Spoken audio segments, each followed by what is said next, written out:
وصلی اللہ وسلم وبارک علی نبینا محمد وعلی آلہ وصحبہ اجمعین، اما بعد۔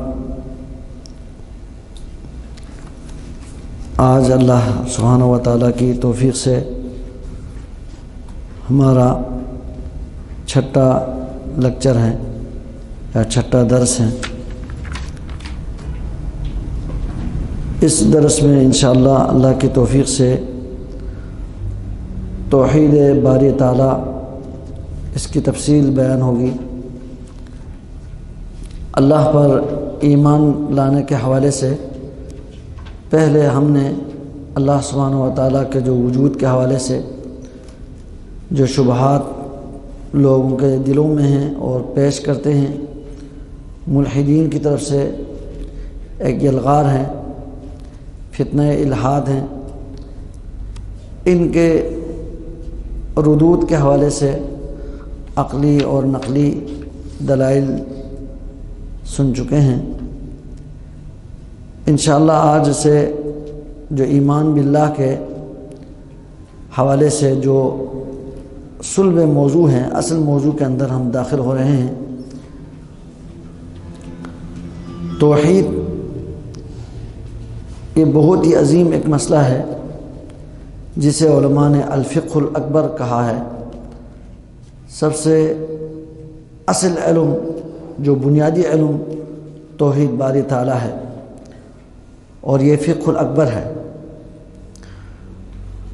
تو توحید یہ وحد یوحد توحیدا، واحد سے ہیں۔ توحید یعنی ایک قرار دینا، ایک کا اعتقاد رکھنا، جس کا جو لغوی جو معنی ہے، اور توحید کے جو اصطلاحی جو معنی ہے وہ ایک جامع، ایک اس کے معنی علماء نے اس کی تعریف کی ہے، جس میں توحید کے سارے اقسام اس میں شامل ہو جاتے ہیں۔ توحید هو افراد اللہ سبحانہ و تعالی فی ربوبیتہ و الوہیتہ و اسمائہ و صفاتہ۔ اللہ سبحانہ و تعالیٰ کو، اللہ سبحانہ و تعالیٰ کی ربوبیت میں، اور اللہ سبحانہ و تعالیٰ کی الوہیت میں، اور اللہ سبحانہ و تعالیٰ کے اسماء و صفات میں منفرد، یکتا اور وحدہ لا شریک ماننا۔ افراد اللہ، اللہ کو یکتا ماننا، اس کا عقیدہ رکھنا، اس کو اقرار کرنا، اسی کے مطابق عمل پیرا ہونا، یہ توحید ہے۔ توحید صرف ایک اعتقاد نہیں ہے، بلکہ وہ اس کے تقاضوں کو بھی پورا کرنا، اعمال اور جوارح سے اسی کے مطابق زندگی بسر کرنا، یہ توحید ہے۔ تو توحید کی تعریف میں آپ نے یہ تقریباً سمجھ چکے ہیں کہ توحید کی جو 3 قسمیں بھی ادھر سے واضح ہو رہی ہے۔ اسی توحید کی تعریف میں ہم نے کہا کہ اللہ سبحانہ و تعالیٰ کو اللہ کی اپنی ربوبیت میں اور اپنی الوہیت میں اور اپنے اسماء اور صفات میں یکتا اور منفرد اور وحدہ لا شریک ماننا اور اعتقاد رکھنا، یہ توحید ہے۔ لیکن علماء کے جو اندر سلف میں توحید کی تقسیم میں کچھ ظاہری طور پر کچھ مختلف تقسیمات موجود ہیں۔ ان میں سے بعض سلف نے توحید کو دو حصوں میں تقسیم کی ہے، 2 قسمیں بتائی ہے، اور جو زیادہ جو مشہور ہے وہ توحید کی 3 قسمیں ہیں۔ ان دونوں میں کوئی فرق نہیں ہے، دونوں کا مطلب ایک ہی ہے۔ ایک اعتبار سے اگر دیکھیں تو توحید کی 2 قسمیں بنتی ہیں، اور ایک اور اعتبار سے دیکھیں تو توحید کی 3 قسمیں بنتی ہیں۔ اس میں کوئی ان دونوں تقسیم میں کوئی اختلاف نہیں ہے، صرف یعنی لفظی اختلاف ہے، اور وہ اعتبارات کے اعتبار سے جس نے تقسیم کی، اس حیثیت کے اعتبار سے اس کی جو مختلف تقسیم ہوئی ہے۔ تو ہم جو پہلی تقسیم کی طرف جو کہتے ہیں، علماء کہتے ہیں ثنائی تقسیم، یعنی 2 حصوں میں جو انہوں نے تقسیم کی ہے، اس کی طرف ہم آتے ہیں۔ بعض سلف نے توحید کی 2 قسمیں بتائی ہیں۔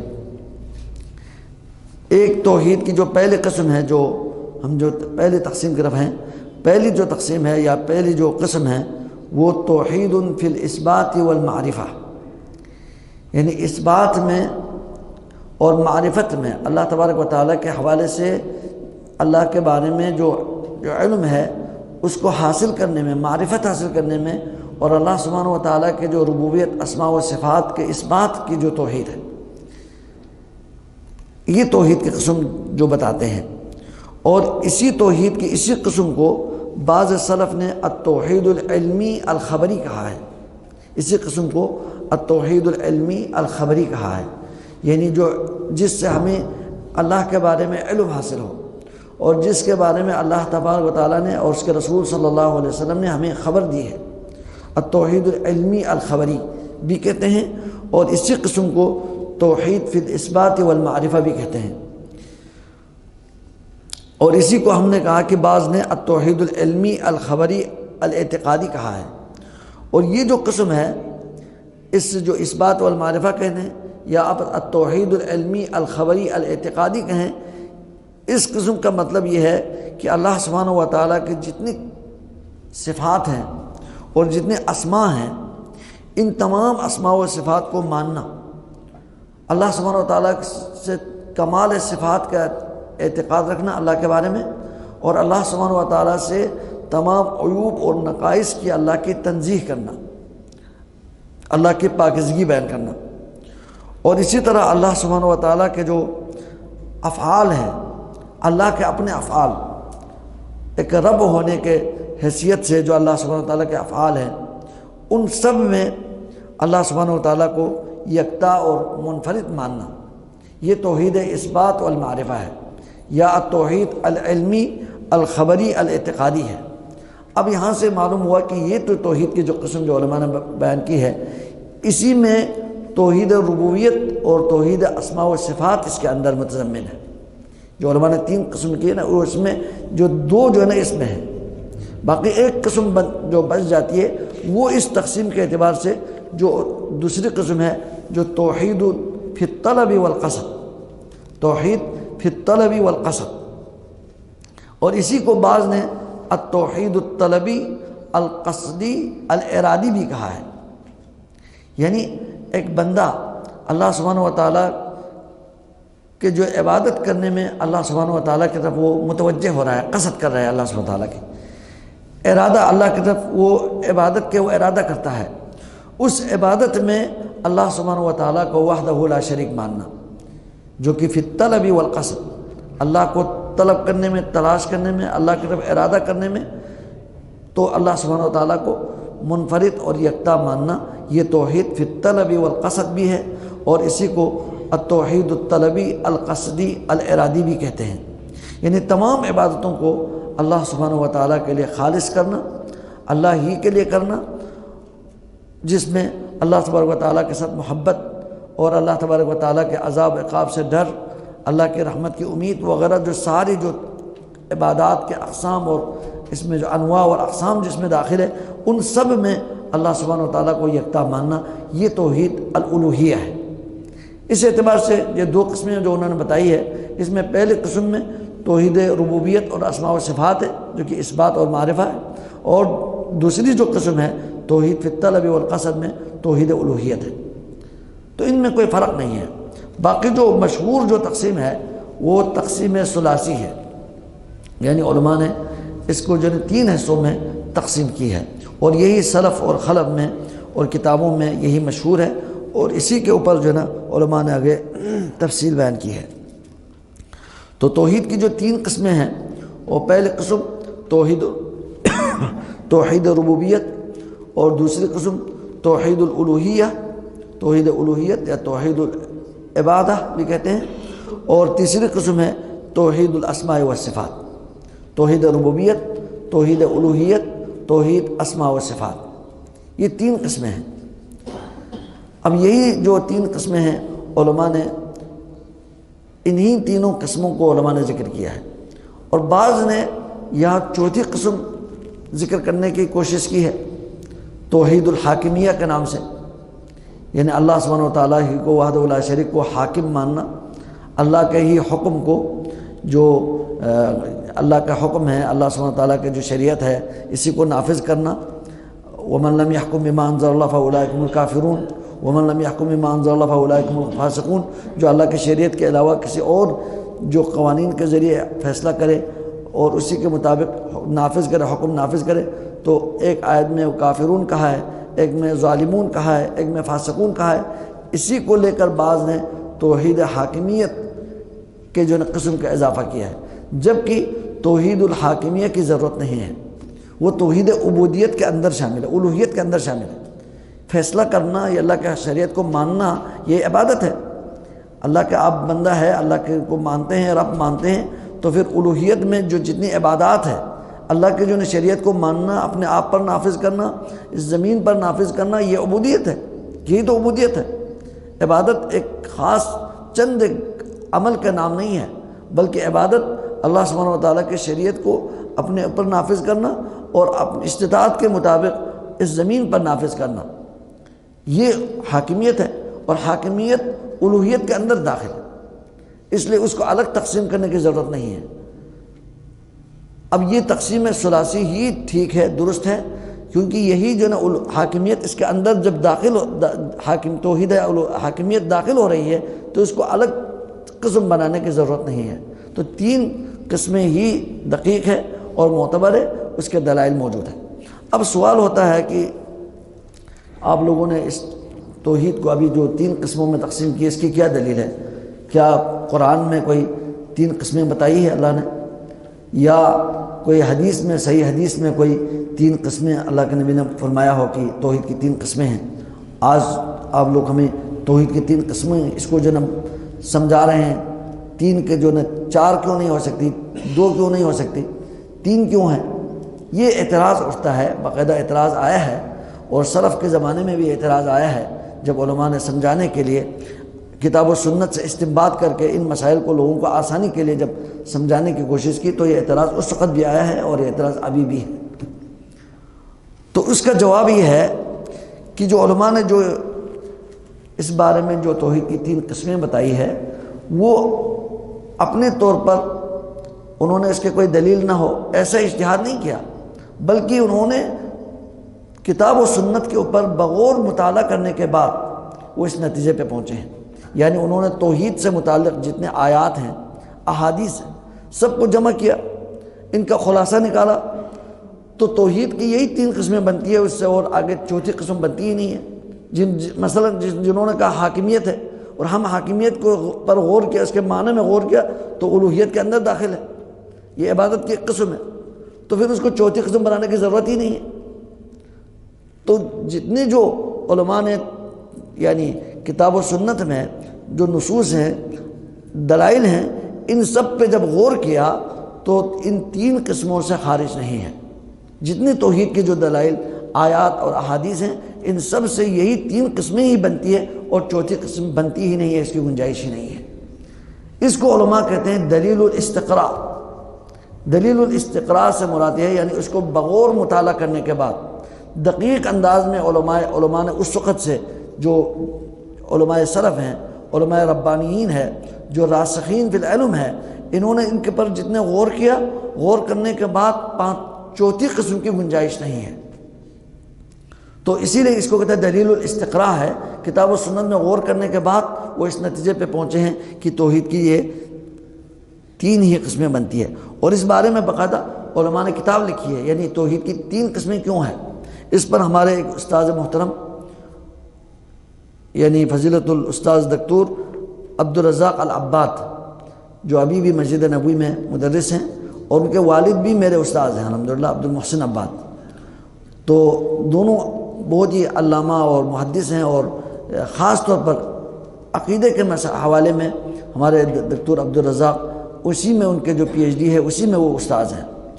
تو انہوں نے ایک کتاب لکھی ہے القول السدید فی الرد علی من انکر تقسیم التوحید، یعنی جنہوں نے توحید کی تقسیم کا جو انکار کیا، ان کے اوپر انہوں نے کتاب و سنت سے انہوں نے بھرپور دلائل دے کر اس رائے کے اوپر اس اعتراض کا جواب دیا کہ توحید کی تقسیم ہو سکتی ہے، یہ تین قسمیں ہیں، اس کے بے شمار دلائل موجود ہیں، انہوں نے وہ سارے دلائل پیش کیا ہے۔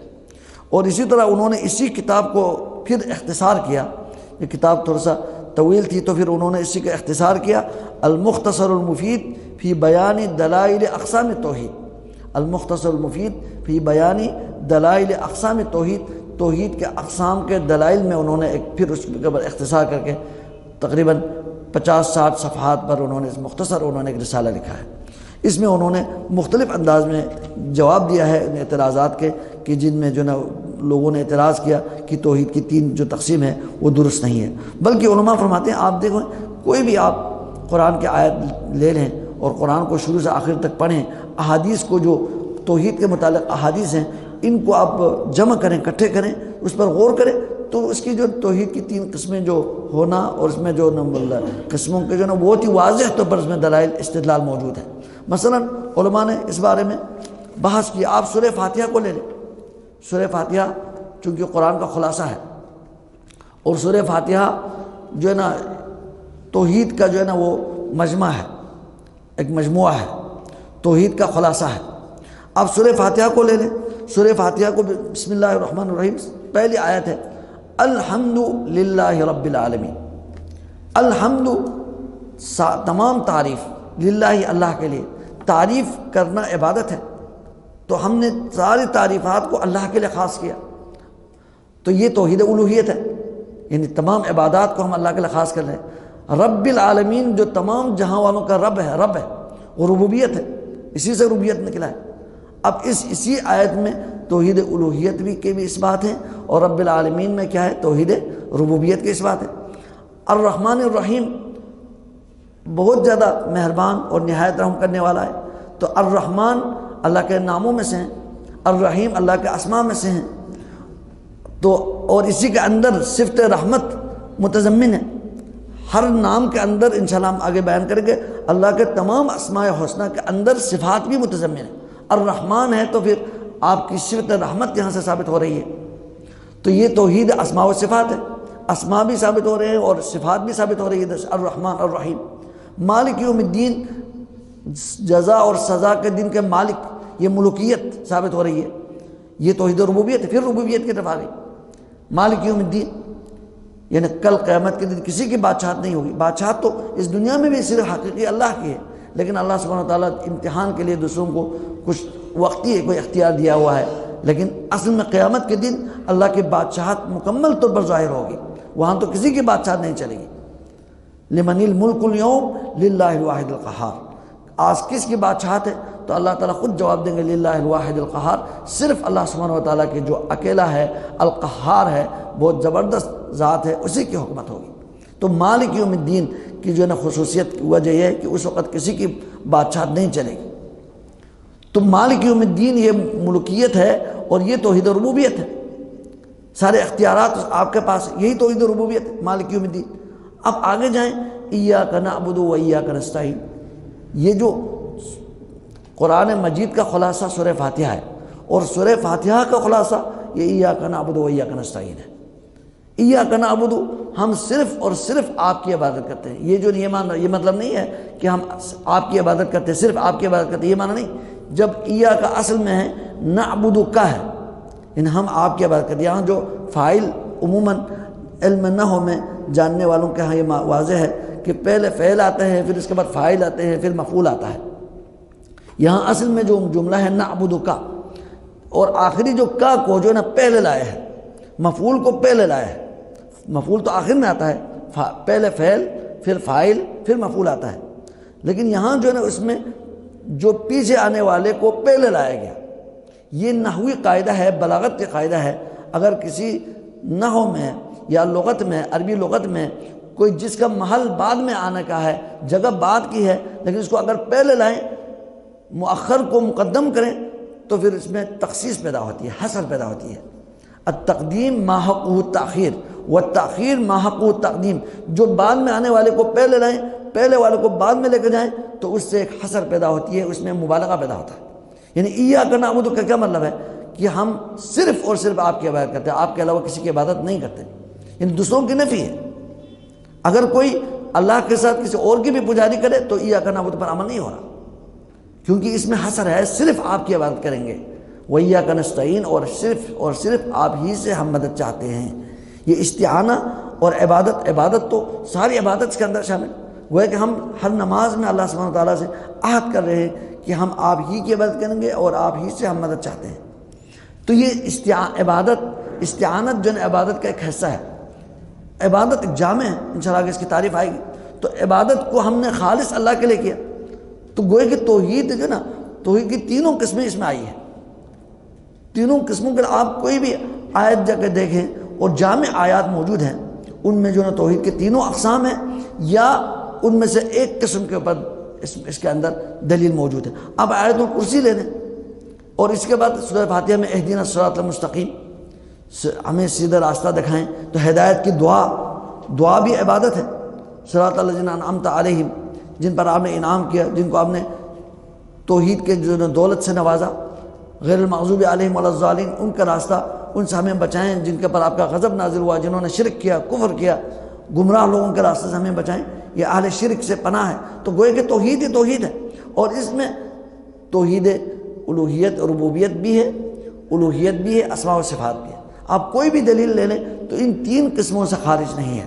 آیت الکرسی کو لے لیں، اس میں بھی تینوں جو نا توحید کی تینوں قسموں اس کے اندر موجود ہے، اور بھی بہت سارے دلائل موجود ہے قرآن پاک میں۔ آپ سب سے آخری صورت لے لیں، سورۃ الناس، قل اعوذ برب الناس، قل آپ کہہ دیجئے اعوذ، میں پناہ مانگتا ہوں رب الناس کے پناہ میں آتا ہوں، تمام لوگوں کے رب، یعنی رب کیا ہے؟ یہ ربوبیت ہے، اسی سے ربوبیت ہے، سب کے رب ہے۔ تو ربوبیت توحید ربوبیت کی دلیل ہے، اور رب جو نا الرب اللہ کے اسماء حسنہ میں سے بھی ہے، الرب اللہ کے اسماء حسنہ میں سے بھی ہے۔ تو اس میں الوہیت بھی ہے اور ربوبیت، الاسماء و صفات، ربوبیت بھی ہے اور اسماء و صفات بھی ہے۔ اسی طرح قل اعوذ برب الناس، ملک الناس، تمام لوگوں کے جو بادشاہ، حقیقی بادشاہ ملک الناس، یہ توحید ربوبیت ہے، ملوکیت ہے، سارے بادشاہت اختیارات اللہ کے ہاتھ میں ہیں۔ الہ الناس، سب کے الہ اور معبود برحق جو عبادت کے لائق ہے، الہ، اصل الہ وہی اللہ ہے، اسی کے میں پناہ میں آتا ہوں۔ تو الہ الناس یہ الوہیت ہے، اور یہ ملک الناس، الہ الناس یہ اسماء صفات، اسماء حسنہ میں سے اللہ تعالیٰ جو تمام لوگوں کے الہ، اللہ اسی سے ہیں، اسماء حسنہ میں بھی اس کے بھی لیے دلیل ہے۔ تو آپ کوئی بھی یعنی صورت لے لیں اس میں، یا کوئی آیت لے لیں، یا تو اس میں آپ کو توحید کی تینوں قسمیں اس میں نظر آئے گی، یا ایک جو ہے نا توحید کی قسم کی طرف اس میں اشارہ ضرور ہے۔ جو توحید کے جو آیات ہیں اور دلائل ہیں، ان میں ان تینوں سے خارج نہیں ہے۔ تو معلوم ہوا کہ ان تینوں جو علماء نے تین قسمیں جو بتائی ہے، اس کے دلائل کتاب و سنن میں بالکل واضح ہیں، اگر قرآن اور حدیث میں اگر بغور مطالعہ کریں تو اس تین قسموں سے خارج نہیں ہے۔ اسی طرح سورہ مریم میں اللہ سبحانہ وتعالیٰ نے فرمایا کہ رب السماوات والارض وما بینہما، آسمانوں اور زمین کا رب، اور اس کے درمیان میں جتنے چیزیں ہیں یا اس میں مسافت ہیں، ان سب کا رب، فاعبدہ۔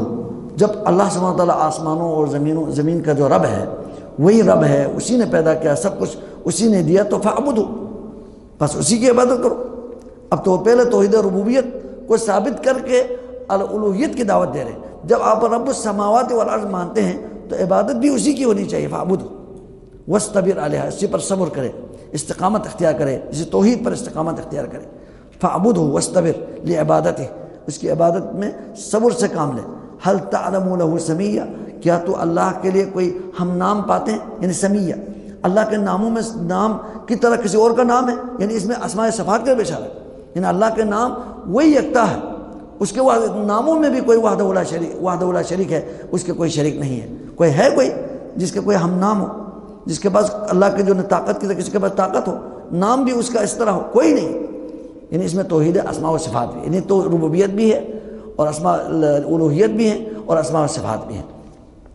تو یہاں سے معلوم ہوا کہ یہ تقسیم ہے، اس کی جو بہت دقیق اس میں دلائل موجود ہیں۔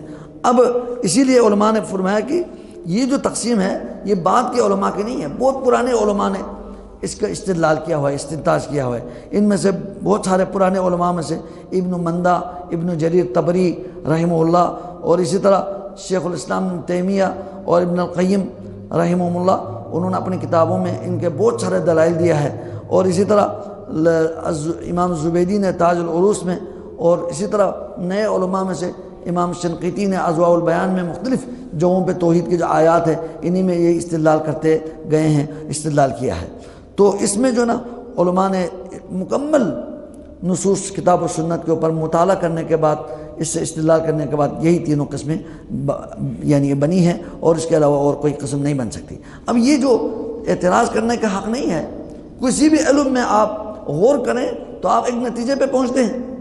مثلا علماء نحو ہے، نحو کے علماء کہتے ہیں کہ جو نا کلمے کی عربی الفاظ کی 3 قسمیں بنتی ہے، 3 قسمیں بنتی ہے، یا تو اسم ہے، یا فعل ہے، یا حرف ہے، اور کوئی قسم دکھائیں تو 3 قسمیں جب انہوں نے بتایا کہ یعنی کلمہ کی 3 قسمیں ہیں، تو اس پر کسی کا اعتراض نہیں ہے۔ جب توحید کے نصوص کے اوپر دلائل کے اوپر غور کرنے کے بعد اس نتیجے پہ پہنچا کہ 3 قسمیں ہیں، تو اس پر اعتراض کرنے کی کیا دلیل ہے؟ اگر آپ کو اعتراض ہے کہ اور ایک قسم ہے تو بتائیں، ہم اس کے بارے میں آپ سے بحث کریں گے، دلیل کی روشنی میں بحث کریں گے۔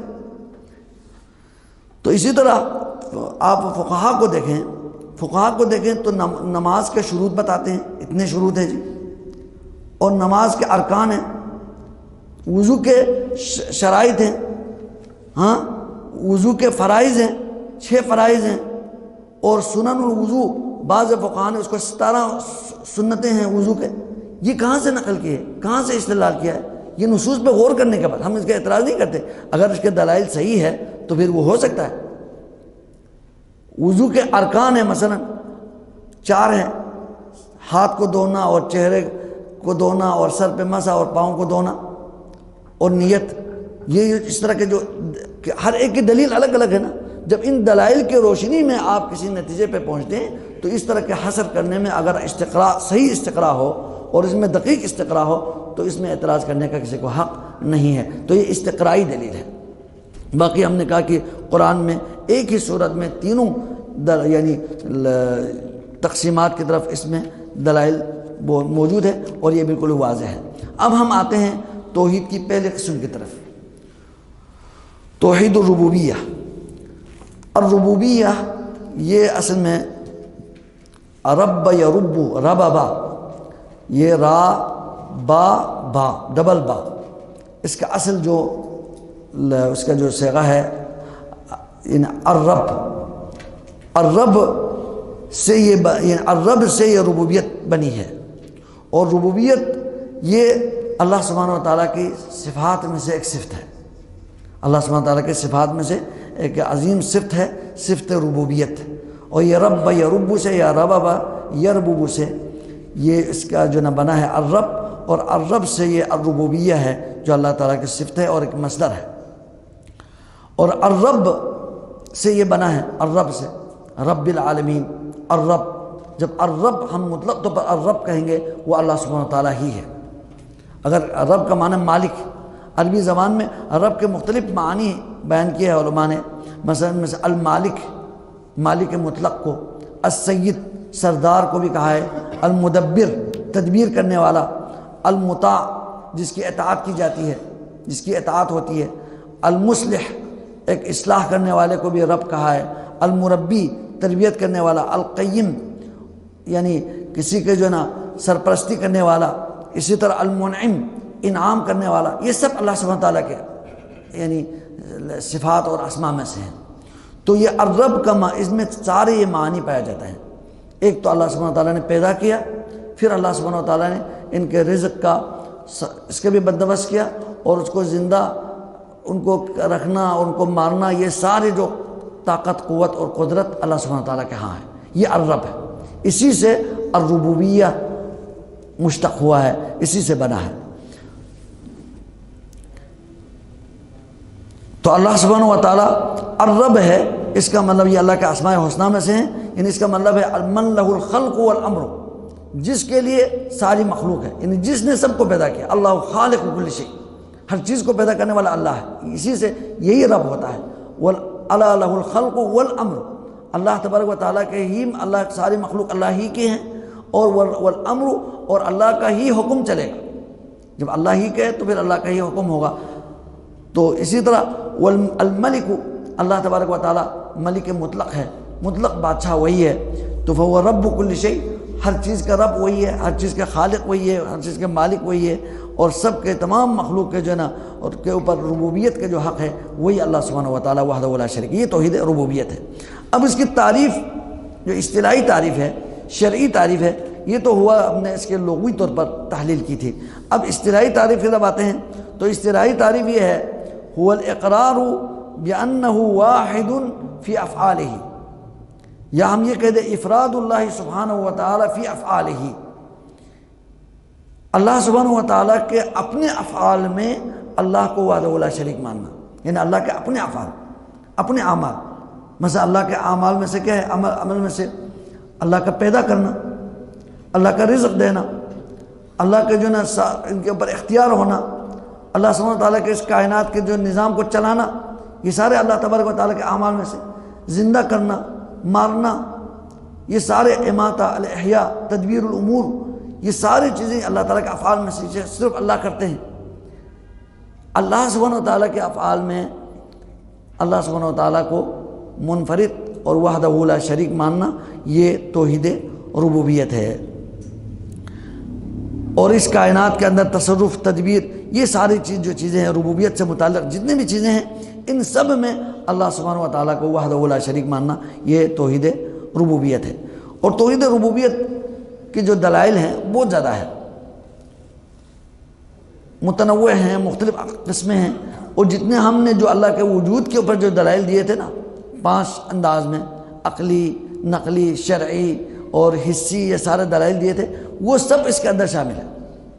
جب اللہ کے وجود کو ہم ایسے وجود یعنی مجرد وجود کے قائل نہیں ہیں، اللہ کے رب کے وجود کے قائل ہیں نا، الرب کے جتنے وجود کے جو دلائل ہیں وہ توحید ربوبیت کے اندر شامل ہیں، وہ سارے ربوبیت کے دلائل ہیں، کیونکہ ہم اللہ کو رب یعنی اس کو اس بات کر رہے ہیں، تو سارے وجود کے جو دلائل ہیں وہ اس میں موجود ہیں۔ باقی دلائل جو ہے نا بہت ہی زیادہ ہے، کتاب و سنت میں بہت ہی زیادہ ہے، جس طرح ہم نے کہا الحمدللہ رب العالمین، رب العالمین میں ربوبیت کا اشارہ ہے، ان اللہ هو الرزاق ذو القوۃ المتین، سورہ زاریات 58 نمبر آیت، اس میں اللہ سبحانہ وتعالیٰ نے فرمایا ان اللہ هو الرزاق، اللہ سبحانہ وتعالیٰ ہی الرزاق ہے، رزق دینے والا وہی ہے، ذو القوہ، قوت والا، المتین اور زبردست، تو متین اور ذو القوہ، الرزاق، یہ سب اللہ سبحانہ وتعالیٰ کی کیا ہے، صفت ربوبیت ہے۔ اس میں اللہ تعالیٰ کا اسماء حسنہ ہے اور اس کے اندر صفت ربوبیت ثابت ہو رہی ہے۔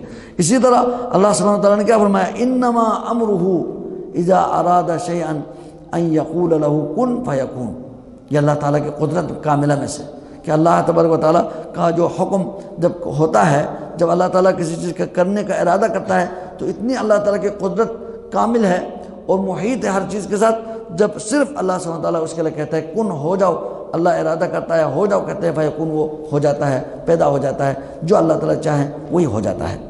فسبحان الذی، پس وہ اللہ سبحانہ و تعالیٰ پاک ہے، پاک ہے، ہر نقائص سے پاک ہے، بیدہ ملکوت کل شیء، اسی کے ہاتھ میں تمام چیزوں کی جو ملکوتیت، اختیارات اسی کے ہاتھ میں، یہ توحید ربوبیت ہے، ملکوت کل شیء، وَإِلَيْهِ تُرْجَعُونَ، اسی کی طرف تم سب نے لوٹ کے جانا ہے۔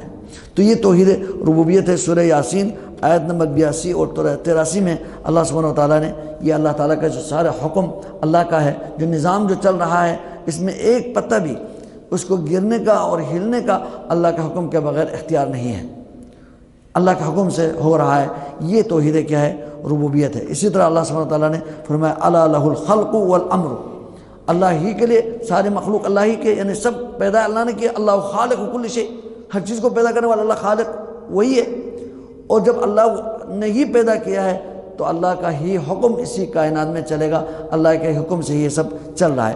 تو امر جو فرمایا نا لہ الخلق والامر، امر میں، امر کی علماء نے 2 قسمیں بتائی ہے۔ ایک امر اللہ کا جو حکم ہوتا ہے کائنات کو چلانے کے اعتبار سے، کائنات میں اللہ تعالیٰ نے امتحان کا ارادہ کیا، تو اس امتحان کے ارادہ کی وجہ سے اس میں ابلیس بھی پیدا ہوا، یہ اللہ کے جو نا امتحان لینے کے لیے، اس کو بھی امتحان تھا اور دوسروں سے بھی امتحان لینے کے لیے، یہ اللہ کا جو کونی امر ہے۔ ایک شرعی امر ہے جو اللہ سبحانہ وتعالیٰ خیر کا حکم دیتے ہیں، شر سے اللہ تعالیٰ منع کرتا ہے، یہ شرعی حکم ہے۔ تو دونوں امر جو ہے نا وہ اللہ سبحانہ وتعالیٰ ہی کے ہیں۔ اور توحید ربوبیت میں ایک واضح جو ایک دلیل ہے جس میں بہت سارے مختلف جوانب کو اکٹھے کیا ہے، وہ سورہ یونس آیت نمبر 31 ہے۔ اللہ سبحانہ تعالیٰ نے ان مشرکین سے بھی پوچھا، قل آپ کہہ دیجئے، من یرزقکم من السماء والارض، تمہیں آسمان میں اور زمین میں رزق دینے والے کون ہیں؟ ان آسمانوں سے بارش برسانے والے، زمین سے غلوں کو نکالنے والے، نباتات نکالنے والے، تمہارا خوراک مہیا کرنے والے کون ہیں؟ امن یملک السمع والابصار، کوئی ہے جو کانوں اور آنکھوں کے مالک ہو، اس کی جو اس کو کنٹرول کرنے والا ہو، کوئی ہے؟ ومن یخرج الحی من المیت، زندے کو مردے سے کون نکالتا ہے؟ ویخرج المیت من الحی، مردے کو زندے سے کون نکالتا ہے؟ کوئی ہے اللہ کے علاوہ؟ ومن یدبر الامر، یہ سارے اللہ تعالیٰ نے اعضاء و جوارح کو اللہ تعالیٰ نے عطا کیا ہے، اسی کے دست قدرت میں ہے۔ اللہ تعالیٰ چاہیں تو ان کو جو ختم کرے، اللہ چاہیں تو ان سے ہمیں فائدہ پہنچائیں، یہ سب اللہ کے حکم سے چل رہا ہے۔ اسی طرح زندوں کو مردہ کرنا، مردوں کو زندہ کرنا، اس کی طاقت کس کے پاس ہے؟ ومن یدبر الامر، اور اس کائنات کو چلانے والا، تدبیر کرنے والا، نظام چلانے والا کون ہے؟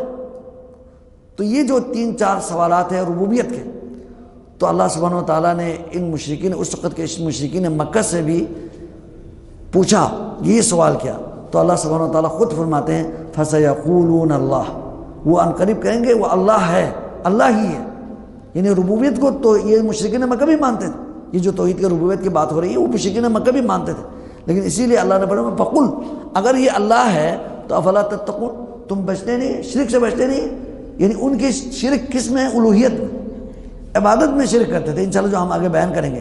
اللہ سبحانہ تعالیٰ نے ربوبیت کو ذکر کر کے الوہیت کو سمجھایا ہے، چونکہ ربوبیت تو وہ مانتے تھے۔ توحید ربوبیت، اس کے جو جس طرح ہم نے کہا کہ یہ اس وقت کے مشرکین بھی مانتے تھے، بلکہ جو عاقل کوئی انسان ہو، جس کے پاس عقل سلیم ہو، اس کے لیے ربوبیت کے انکار کی کوئی گنجائش نہیں ہے۔ اگر ہم انسان کی تاریخ میں جس کے پاس عقل ہو ان کی تاریخ کو دیکھیں تو پھر ایسا کوئی نہیں ہے جو ربوبیت کا انکار کرنے والا ہو۔ اگر جس نے انکار بھی کیا ہو، بظاہر اس نے انکار کیا ہو، وہ ایک تکبر کی وجہ سے کیا ہے، اناد ضد کی وجہ سے کیا ہے، یا اپنی دنیاوی بادشاہت کو قائم رکھنے کے لیے کیا ہے، ورنہ اس کے اندر سے وہ ایسا نہیں تھا، وہ جو انکار ممکن نہیں تھا۔ اس کی جو نا جس طرح یہ فرعون کے بارے میں آیا، اللہ سبحانہ تعالیٰ نے سورہ نازعات آیت نمبر 24 میں فرمایا انا ربکم الاعلی، یہ اسی فرعون نے کہا تھا تمہارا سب سے بڑا جو رب میں ہوں کہا، سب سے بڑا خدا میں ہوں۔ اسی کے بارے میں فرعون نے خود کہا یا ایھا الملؤ ما علمت لکم من الہ غیری، فرعون نے کہا کہ اے سرداران، ان کے وزراء سے کہا کہ ما علمت لکم من الہ غیری، میرے علاوہ تمہارے کوئی معبود نہیں ہے، تمہارے اور کوئی رب نہیں ہے، میں نہیں جانتا۔ اس نے پہلے تو یہ کہا، سورہ قصص آیت نمبر 38 میں ہے، اور انا ربکم الاعلی بھی اسی نے کہا، لیکن اس کے باوجود یہ اندر سے ربوبیت کو مانتا تھا۔ یہ بظاہر کہا ہے تکبر کی وجہ سے، ضد کی وجہ سے، عناد کی وجہ سے۔ وہ حضرت موسیٰ علیہ السلام سے خطرہ تھا تو اس نے اس کو دبانے کے لیے اس نے یہ کہا، اپنے کرسی کو بچانے کے لیے دنیا کو اس نے ترجیح، ورنہ حقیقت میں دل سے اس کے دل کو پوچھے تو وہ مانتا تھا۔ اس کی دلیل کیا ہے؟ اللہ سبحانہ تعالیٰ نے خود فرمایا کہ وَجَحَدُوا بِهَا وَاسْتَيْقَنَتْهَا أَنفُسُهُمْ، انکار کیا ظاہری، لیکن ان کے دل سے وہ ان کو یقین تھا، ربوبیت کے مانتے تھے۔ ظلماً وعلوا، ظلم اور زیادتی کرتے ہوئے، تکبر کرتے ہوئے اس نے انکار کیا تھا، ورنہ ان کے دل میں ربوبیت کے جو بارے میں ان کو عقیدہ تھا۔ اسی طرح حضرت موسیٰ نے فرعون سے کہا، اسی فرعون سے لقد علمت، تجھے پتہ ہے، ما انزل هؤلاء الا رب السماوات والارض، یہ سارے معجزات ہیں، یہ ان کو معجزات کو کس نے اتارا ہے، کس نے بھیجا ہے؟ الا رب السماوات والارض بصائر، رب السماوات والارض، آسمانوں اور زمین کے رب نے ان سب کو معجزات کو اللہ سبحانہ تعالیٰ نے جو عطا کیا ہے وہی اللہ ہے، اسی نے نازل کیا ہے، بصائر سمجھانے کے لیے اسی نے دیا ہے، تجھے پتہ ہے، اس کے باوجود تو انکار کرتا ہے۔ لقد علمت، یہاں اللہ سبحانہ تعالیٰ نے حضرت موسیٰ علیہ السلام نے اس سے مخاطب ہو کر فرمایا کہ تجھے پتہ ہے وَإِنِّي لَأَظُنُّكَ يَا فِرْعَوْنُ مَثْبُورًا، اس لیے میں تمہارے بارے میں یہ گمان کرتا ہوں اے فرعون مسبورا تو ہلاک ہونے والا ہے۔ تو سورہ اسراء آیت نمبر 2 میں اللہ سبحانہ تعالیٰ نے فرمایا کہ تجھے پتہ ہے، یعنی حضرت موسیٰ کو بھی پتہ تھا کہ اس کو جو ہے وہ ربوبیت کے وہ منکر نہیں ہے، لیکن وہ ظلماً اور جبر میں وہ جا کر وہ انکار کرتا تھا۔ اور مشرکین مکہ ربوبیت کو مانتے تھے۔ جتنے مشرک تھے جن کے ساتھ نبی علیہ السلام نے جنگیں لڑی، ان کا جو انکار جو تھا وہ الوہیت میں، جھگڑا جو اصل جھگڑا تھا وہ الوہیت میں جھگڑا تھا، لیکن ربوبیت میں وہ مانتے تھے۔ اس کے بہت ہی زیادہ دلائل موجود ہیں۔ اللہ سبحانہ و تعالیٰ نے قرآن پاک میں سورہ زخرف آیت نمبر 9 میں فرمایا وَلَئِن سَأَلْتَهُمْ، اگر آپ اے محمد صلی اللہ علیہ وسلم ان مشرکین سے اگر آپ پوچھ رہے ہیں من خلق السماوات والارض، آسمانوں اور زمین کے پیدا کرنے والے خالق کون ہے، تو لَيَقُولُنَّ خَلَقَهُنَّ الْعَزِيزُ الْحَكِيمُ، وہ ضرور کہیں گے کہ ان سب کو پیدا کرنے والے العزیز و غالب ذات، الحکیم بہت زیادہ حکمت والے ذات اسی نے پیدا کیا ہے، وہ کہیں گے، ان کا جواب واضح ہے۔ اور اسی طرح وَلَئِن سَأَلْتَهُم مَّن خَلَقَهُ، اور اسی سورہ زخرف آیت نمبر 87 میں کیا فرمایا وَلَئِن سَأَلْتَهُم مَّن خَلَقَهُم، پھر انہیں کس نے پیدا کیا، ان مشرکین کو خود ان کو کس نے پیدا کیا، لَيَقُولُنَّ اللَّهُ، وہ ضرور کہیں گے اللہ ہی نے پیدا کیا، یعنی وہ مانتے تھے، قرآن نے اس کی گواہی دی، یعنی یہ سارے مشرکین ربوبیت کو مانتے تھے۔ اسی طرح قُلْ مَن يَرْزُقُكُم مِّنَ السَّمَاءِ وَالْأَرْضِ أَمَّن يَمْلِكُ السَّمْعَ وَالْأَبْصَارَ، جو سورہ یونس ہے، اس میں مختلف چیزیں کے بارے میں پوچھا کہ اس کے جو مالک کون ہے، تدبیر و امور کرنے والے کون ہیں، تو پھر انہوں نے کہا فَسَيَقُولُونَ اللَّهُ فَقُلْ أَفَلَا تَتَّقُونَ، سورہ یونس آیت نمبر 31 جو پہلے اس کی وضاحت ہوئی ہے۔ ان سب میں سے واضح ہوا کہ توحید ربوبیت کو مشرکین مکہ بھی مانتے تھے۔ اب اس کے باوجود یعنی مشرکین مکہ اس وقت جو اصل جو مشرک تھے جن سے جنگیں لڑی ہے، اللہ کے نبی صلی اللہ علیہ وسلم نے ان کو مشرک قرار دیا، انہیں کو سمجھاتے رہے، ان میں ربوبیت میں ان کا اختلاف نہیں تھا، اختلاف جو تھا الوہیت میں اور اسماء و صفات میں۔ انشاءاللہ ہم اس کو اپنے اصل موضوع میں ہم اس کی وضاحت کریں گے۔ وہ اس میں ان کا جو مسئلہ تھا اور وہ انہوں نے اس کا انکار کیا تو وہ مشرک قرار دیا گیا۔ لیکن آج کل بدقسمتی سے ربوبیت میں بھی انکار کرنے والے ہیں، تدبیر الامور میں اللہ کے شریک جاننے والے ہیں، اور سمجھتے ہیں کہ اولاد دینے والے کوئی قبر کے پاس جاتے ہیں، کوئی کسی کاہن کے پاس جاتے ہیں، پیر کے پاس جاتے ہیں، جو سمجھتے ہیں کہ ان کے اندر بھی یہ کچھ ان میں یعنی ان کو طاقت ہے، ان کے پاس وہ کچھ دے سکتا ہے۔ نعوذ باللہ کہ اس پہ بھی پہنچا ہے کہ ربوبیت کے میں بھی شرک کرنے والے ہیں، اور ربوبیت میں شرک کرنے والے اس وقت بھی قرآن میں اشارہ ہے کہ کچھ لوگ تھے جو اللہ کے وجود کا انکار کرتے تھے۔ اس لیے جو توحید ربوبیت کے جو دلائل اتنے واضح ہونے کے باوجود فطری دلائل بھی موجود ہیں، جو ہم نے پہلے اللہ کا وجود کا بارے میں سب تفصیل سے ہم نے بتائی ہے۔ فطرت کے اندر اللہ تعالیٰ کی ربوبیت موجود ہے، الوہیت بھی موجود ہے، اور اسی طرح اللہ سبحانہ تعالیٰ کے جو وجود اور ربوبیت کے دلائل عقلی بھی ہے اور شرعی بھی ہے اور اسی طرح حسی بھی ہے۔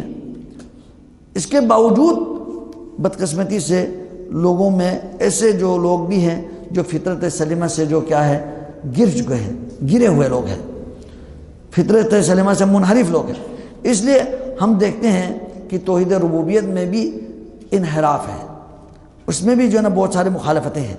ان میں سے کچھ لوگ تو اللہ سبحانہ تعالیٰ کی ربوبیت کے سرے سے ہی انکار کرتے ہیں، اور یہ جو کہتے ہیں کہ اللہ سبحانہ تعالیٰ نے سورہ جاسیہ آیت نمبر 24 میں اسی کی طرف اشارہ کیا کہ دہریہ قسم کے جو لوگ وہ کہتے ہیں وَقَالُوا مَا هِيَ إِلَّا حَيَاتُنَا الدُّنْيَا، پیچھے کوئی اللہ نہیں ہے، ہماری زندگی ہے دنیا کی زندگی ہے، لیل و نہار کے جو نا چیزوں کی وجہ سے، رات اور دن کے جو نا پھیرنے آنے جانے کی وجہ سے ہم پیدا ہوئے ہیں اور ہم مریں گے، ایسے ہی مریں گے۔ یعنی وہ ان کی فطرت یعنی اتنی جو ہے نا خراب ہے اور ان کی فطرت گری ہوئی ہے اور عقل سلیم سے یہ محروم ہے، اور وہ اللہ تعالیٰ کے وجود کا انکار کرنے والا ہے۔ یہ تو بالکل ہی جانوروں سے بھی بدتر لوگ ہیں، جن کا عقل جانوروں کے عقل کی طرح بھی کے اندر بھی اس کی طرح ان کی عقل نہیں ہے۔ انہم الا کالانعام بل ہم اضل، جانوروں کی طرح ہے اور ان سے بھی گمراہ لوگ ہیں۔ ان میں کچھ بھی عقل نہیں ہے، جو ایک سوچنے کے اوپر ان کو جو وہ تیار نہیں ہے، جو یہ جو ہے بالکل ربوبیت کا انکار کرنے والے ہیں۔ اور جو دوسری قسم ہے جو اللہ سبحانہ وتعالیٰ کے بعض خصائص کو، اللہ کے ربوبیت کے بعض خصائص سے انکار کرتے ہیں، کلی انکار نہیں کرتے، بعض ربوبیت کے معنی سے انکار کرتے ہیں۔ مثلا اللہ سبحانہ وتعالیٰ کے جو زندہ کرنے کے جو قدرت سے انکار کرتے ہیں، کچھ اللہ تعالیٰ کے مارنے کے، وہ کچھ دوسروں کو کہتے ہیں کہ اللہ کو فلان جو جن کے بھی تصرف ہے، فلان پیر کے بھی تصرف ہے۔ ایسے لوگ بھی ہیں جو اللہ سبحانہ وتعالیٰ کے خاص جو ربوبیت کے معنی کے انکار کرتے ہیں۔ یہ جزئی انکار ہے، یا کوئی فائدہ پہنچانے اور نفع پہنچانے اور نقصان کو دور کرنے میں، ہٹانے میں وہ کسی کے بارے میں سمجھتا ہے کہ ان میں بھی کچھ اختیارات ہیں۔ یہ جو ہے نا توحید ربوبیت کے منکرین لوگ ہیں، یہ دوسرے جو گروہ ہے۔ اور تیسرے گروہ ہے کہ اللہ تعالیٰ کی جو خصوصیات، ربوبیت کے خصوصیات کو کسی غیر کو دینا۔ مثلا یہ کہنا کہ اللہ سبحانہ وتعالیٰ کے ساتھ کوئی اس کائنات کو چلانے میں، زندہ کرنے مارنے میں کوئی اور بھی ہے، تو یہ اس طرح کے جو اعتقاد رکھنے والے ہیں خصوصیات کو باقاعدہ دوسروں کو دیتے ہیں۔ پہلے میں جزئی طور پر تھے، ان میں خصوصیت کو مکمل دوسروں کو دیتے ہیں، یہ بھی واضح طور پر مشرک ہے۔ جب ربوبیت کے میں مشرک ہے تو پھر الوہیت میں یقیناً یہ لوگ مشرک ہیں۔ ربوبیت تو اصل ہے، تو جب وہ ربوبیت میں شرک کرتے ہیں تو وہ الوہیت میں یقیناً وہ مشرک ہیں، وہ اللہ تعالیٰ کو کے انکار کرنے والے ہیں۔ اب ہم آتے ہیں دوسری قسم کی طرف، توحید الالوہیہ۔ توحید الالوہیہ یہ بھی اللہ سبحانہ وتعالیٰ کے نام الالہ سے مشتق ہے۔ ہم نے پہلے کہا نا توحید الربوبیہ اللہ کے الرب سے مشتق ہے، الرب سے ربوبیت بنی ہے، پھر وہ توحید ربوبیت ہے۔ اسی طرح توحید الالوہیہ الالہ جو اللہ تعالیٰ کے اسماء الحسنہ میں سے ہیں، یہ معبود برحق، بلکہ اللہ جو ہے نا اللہ بھی اصل میں الہ ہے، پھر اس کے اوپر الف لام آیا ہے، پھر وہ مخصوص اللہ یعنی جو حقیقی اللہ ہے، اللہ ذالک بان اللہ هو الحق، اللہ سبحانہ وتعالیٰ ہی حقیقی معبود ہے۔ تو الہ جو ہے نا معبود کو کہتے ہیں، مطلق معبود کو کہتے ہیں۔ جب اسی کے شروع میں آپ الف لام داخل کریں، ال کو داخل کریں، تو پھر وہ جو الہ کے جو حمزہ ہے نا وہ حذف ہو جائے گا اور لام میں مدغم ہو جائے گا، تو اللہ ہوا ہے۔ تو الہ سے اللہ ہوا ہے، جو اللہ تعالیٰ کے جو اصل میں ذاتی جو نام ہے، اسم الجلالہ ہے، جو اللہ کے سب سے جو ذاتی نام ہے اللہ ہے، وہ بھی الہ سے ہے۔ اور اسی الہ سے الوہیت ہے، توحید الالوہیہ یعنی۔ اور الالہ کیسے کہتے ہیں؟ الالہ معبود کو کہتے ہیں جس کی عبادت کی جائے، جو عبادت کے جو ہے کیا ہے مستحق ہے۔ المطاع جس کی ہی اطاعت کی جائے، اس کے علاوہ دوسروں کی اطاعت درست نہیں ہے۔ تو الہ جو نا الالہ یا الالہ اللہ سبحانہ وتعالیٰ کے اسماء حسنہ میں سے، اور الوہیت اللہ سبحانہ وتعالیٰ کے صفات میں سے۔ اسی سے الالہ سے یا اللہ سے الوہیت نکل آئی ہے، جو اللہ تعالیٰ کے عظیم صفات میں سے۔ تو اللہ سبحانہ وتعالیٰ ہی معبود برحق ہے، حقیقی معبود ہے۔ لا الہ الا اللہ کا معنی یہ ہے، لا الہ الا اللہ کہ مطلب کیا ہے؟ لا الہ، جب تک لا الہ کو نہیں سمجھیں گے توحید الوہیت سمجھ میں نہیں آئے گی۔ لا الہ مانے تمام معبودان باطلہ کے ہم نفی کر رہے ہیں، پہلے کوئی عبادت کے لائق نہیں، سب کے پورے پہلے نفی کرو، پھر صرف اللہ تبارک و تعالیٰ کی الوہیت کو ہی ثابت کرو، الا اللہ، اللہ کے علاوہ۔ جب تک نفی اور اس بات کٹھے نہیں ہوں گے تب تک توحید پوری نہیں ہوگی۔ جب آپ دوسروں کے سب کے نفی نہیں کریں گے، کسی کے بارے میں بھی آپ کو ایک معمولی سے تردد ہو جائے، شک ہو جائے کہ اس میں بھی الوہیت کے عبادت کے وہ کچھ نہ کچھ اس میں حق رکھتا ہے، اگر یہ کہہ دے تو پھر وہ ختم ہو گیا، اس کی توحید ختم ہو گئی۔ تو اس لیے اللہ سبحانہ وتعالیٰ نے کلمے کے اندر لا الہ الا اللہ کا مطلب ہے، اس میں اس بات پہلے نفی ہے، پھر کیا ہے؟ اس بات ہے، پہلے الوہیت کی نفی کی، پھر صرف اللہ کے لیے ثابت کیا، لا الہ الا اللہ۔ تو توحید کا معنی بالکل ہی دقیق ہے اور واضح ہے، اس میں کوئی تردد اور شک نہیں ہے۔ اللہ سبحانہ تعالیٰ نے فرمایا، اسی لیے جو نا لا الہ الا اللہ کا جو معنی کیا ہے، کچھ اس کا لا الہ الا اللہ کا ترجمہ کرتے ہیں اللہ کے علاوہ کوئی معبود نہیں۔ معبود صرف معبود نہیں والا نہیں، معبود برحق نہیں، حقیقی معبود نہیں۔ معبود تو لوگوں نے بنایا ہوا ہے، اسی لیے اللہ سبحانہ وتعالیٰ نے اس کو فرمایا ذالک بأن اللہ هو الحق، کیونکہ اللہ سبحانہ وتعالیٰ ہی برحق ہے، حقیقی معبود ہے۔ وَأَنَّ مَا يَدْعُونَ مِن دُونِهِ هُوَ الْبَاطِلُ، جو وہ لوگ اللہ کے علاوہ دوسروں کو پکارتے ہیں، اس کی عبادت کرتے ہیں، وہ سب باطل ہے۔ جب تک آپ سب کے بطلان کا عقیدہ نہیں رکھیں گے توحید پوری نہیں ہوگی۔ تو یہ توحید الوہیت ہے، تمام عبادات کو اللہ کے لیے خاص کرنا، اللہ کے سامنے جھکنا۔ اللہ سبحانہ وتعالیٰ جب خالق ہے، رازق ہے، سب کچھ دینے والا وہی ہے، تو پھر لازمی نتیجہ ہے، ربوبیت کو جب ہم مانتے ہیں تو لازمی نتیجہ ہے کہ ہم الوہیت میں بھی اسی ذات کو وحدہ لا شریک مان لے، اسی کی ہی عبادت کریں۔ جب پیدا اسی نے کیا ہے، رزق اسی نے دیا ہے، اسی کے ہاتھ میں ہمارے زندگی اور موت ہے، سب کچھ اسی کے اختیار میں ہے، اسی کے حکم سے ہم سانس لے رہے ہیں، آکسیجن لے رہے ہیں، تو پھر ہمیں کسی اور کے سامنے جھکنا، کسی اور سے مدد مانگنا، کسی اور کے سامنے جانا، اسی کے کسی سے ڈرنا، امید رکھنا، یہ سب کیا ہے؟ شرک ہے۔ تمام عبادات اسی کے لیے خالص ہونی چاہیے۔ تو توحید الوہیت معلوم ہوا کہ یہ الہ سے مشتق ہے۔ اور اب الوہیت کی ہم تعریف کرتے ہیں اصطلاحی اور شرعی تعریف۔ توحید الوہیت ہوا افرادہ سبحانہ وتعالی بافعال العباد۔ پہلے ہم نے کہا نا ربوبیت میں افراد اللہ سبحانہ وتعالی بافعالہ سبحانہ وتعالی، اللہ کے اپنے افعال میں اللہ کو منفرد جاننا، یہ ربوبیت ہے۔ اپنے اللہ کے افعال میں، اللہ کے پیدا کرنے، زندہ کرنے، مارنے، رزق دینے، یہ اللہ کے اپنے افعال، اس میں افراد اللہ کو یکتا سمجھنا، یہ ربوبیت ہے۔ اب الوہیت میں آ کر افعال العباد میں، بندوں کے افعال میں اللہ کو منفرد اور وحدہ لا شریک مانا۔ بندوں کی عبادت کیا ہے؟ بندے کیوں پیدا ہوا ہے؟ عبادت کے لیے ہم پیدا ہوئے ہیں۔ وما خلقت الجن والانس الا لیعبدون، ہم پیدا ہوئے ہیں عبادت کے لیے۔ ہم اپنے عمل میں، اب اللہ کے اپنے افعال میں ہم نے اللہ کو یکتا مان لیا، ربوبیت پوری ہو گئی۔ اب ہم اپنے افعال میں، بندوں کے اپنے افعال میں، اپنے اعمال میں اللہ کو منفرد وحدہ لا شریک مان لیں، یہ الوہیت ہے۔ یعنی افراد اللہ سبحانہ وتعالی بافعال العباد، بندوں کے افعال میں، یعنی بندوں کے عبادات میں جتنی بھی عبادات کی صورتیں بنتی ہیں، ان تمام عبادتوں میں اللہ سبحانہ وتعالیٰ کو وحدہ لا شریک ماننا، یہ توحید الوہیت ہے۔ مثلا اس کی بہت ساری مثالیں دی ہیں، یعنی عبادات کی مختلف قسمیں ہیں۔ دعا، اللہ کو دعا کرنے میں، صرف اللہ سے دعا کرنا، خوف ڈرنے میں، امید رکھنے میں، توکل کرنے میں، مدد مانگنے میں، استغاثہ فریاد کرنے میں، استعانہ مدد مانگنے میں، استعاذہ پناہ مانگنے میں، یہ سارے عبادات کی صورتیں ہیں۔ ان سب میں جتنی بھی عبادات ہیں، ان سب کو صرف وحدہ لا شریک کی طرف کرنا، اسی کی عبادت کرنا، یہ توحید ہے۔ اس میں سے ایک ذرہ برابر بھی کسی غیر اللہ کی طرف کرنا، اس کی طرف متوجہ ہونا، یہ شرک ہے، کسی کے لیے جائز نہیں ہے، خواہ وہ اللہ کا بہت بڑا مقرب فرشتہ بھی کیوں نہ ہو، خواہ وہ اللہ سبحانہ وتعالیٰ کا بہت مقرب اللہ کے کوئی پیغمبر کیوں نہ ہو، بلکہ خاتم النبیین امام الانبیاء والمرسلین سے بڑھ کر کوئی اس دنیا میں کوئی انسان نہ آیا ہے نہ آئے گا، اس کے لیے بھی یہ جائز نہیں ہے۔ خود نبی علیہ الصلوۃ والسلام توحید کو سمجھانے کے لیے آئے ہیں، اپنے زندگی بھر اسی توحید کی درس دیا اور اسی توحید کے لیے لڑتے رہے، اسی کے اوپر آپ وفات پائے ہیں، توحید پر۔ تو پھر کیسے ہو سکتا ہے کہ ہمارے نبی علیہ السلام جو ہے نا کہ اس میں شریک کرے؟ جائز نہیں ہے۔ جب آپ علیہ السلام کا شان یہ ہے کہ آپ علیہ السلام نے توحید کے بارے میں بہت سخت رویہ اختیار کیا تھا۔ کسی نے آپ علیہ السلام کے سامنے کہا نا ما شاء اللہ وشئت، جو اللہ چاہے وہ ہوگا، وشئت اور آپ چاہے وہ ہوگا، تو فوراً آپ نے ٹوکا، نہیں یہ نہیں کہو، بلکہ قولوا ما شاء اللہ وحدہ، یہ کہو صرف جو اللہ چاہے وہی ہوگا۔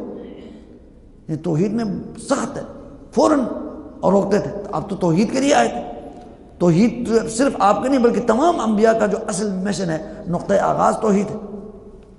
تو کوئی نبی ہو، مقرب نبی ہو، نبی مرسل ہو، اللہ کا کوئی عظیم نبی ہو، تب بھی اس کے لیے کوئی عبادت کے کوئی حق نہیں ہے، بلکہ انبیاء تو آئے ہیں توحید کو سمجھانے کے لیے، تو کیسے وہ یہ جائز ہو سکے گا؟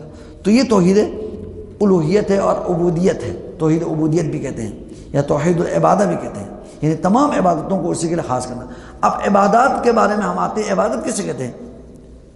عبادات کے جو اصل جو معنی ہے، اس کے جو لغوی عربی جو لفظ ہے، وہ کہتے ہیں کہ طریق معبد، طریق معبد کہتے ہیں وہ راستہ جس میں چلنے والے بہت زیادہ ہیں، سب جو ہے اس کو رونتے ہوئے سب قدم رکھ کے چلتے ہیں، اس کو بہت زیادہ جو چلنے والا زیادہ ٹریفک ہو وہ اس کو راستے کو عربی میں کہتے ہیں معبت، یعنی اس کے معنی ہے، اس میں ذلت کے معنی ہے اپنے آپ کو عاجزی کی طرف لے کے جانا،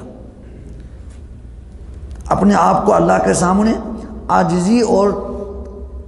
عاجزی انکساری پیش کرنا اپنے اندر۔